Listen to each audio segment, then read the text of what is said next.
Je m'inquiète aujourd'hui de voir que l'éducation n'est plus dans le monde entier la priorité qu'elle a pu être. Il y a quelques années, Nelson Mandela disait que l'éducation est l'arme la plus puissante pour transformer le monde. Mais on voit aujourd'hui dans un certain nombre de pays les gouvernements revenir en arrière et considérer au fond que la répression, voire l'exclusion, sont plus importantes que l'éducation. On voit que dans un certain nombre de pays, les investissements éducatifs baissent par rapport au produit intérieur brut. On voit aussi que se répand une idéologie particulièrement dangereuse, selon laquelle, au fond, l'éducation ne serait pas efficace, qu'on aurait déjà essayé cela et qu'il faudrait aujourd'hui en venir à des méthodes beaucoup plus sévères, qu'il faudrait mettre de l'ordre avant d'éduquer les individus.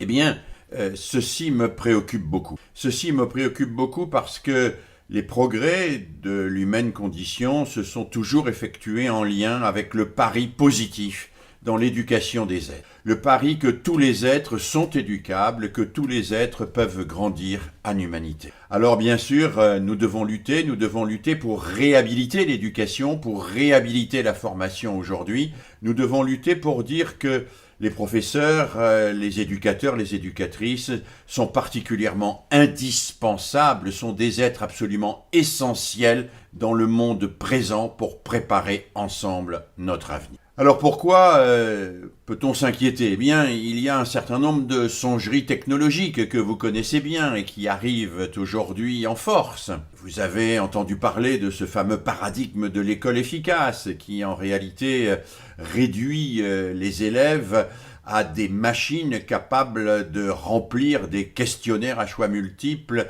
qui sont effectués simplement pour pouvoir comparer les résultats des différents pays, les résultats au bout du compte des différentes écoles. Ces comparaisons internationales, qui peuvent avoir un certain intérêt si on les regarde de près, sont aussi très dangereuses parce qu'elles réduisent l'éducation à l'acquisition d'un certain nombre d'habiletés techniques qui sont quantifiables et mesurables. Or, il y a en éducation une multitude de choses qui ne sont ni quantifiables ni mesurables, et en particulier tout ce qui relève de l'émancipation et de la solidarité.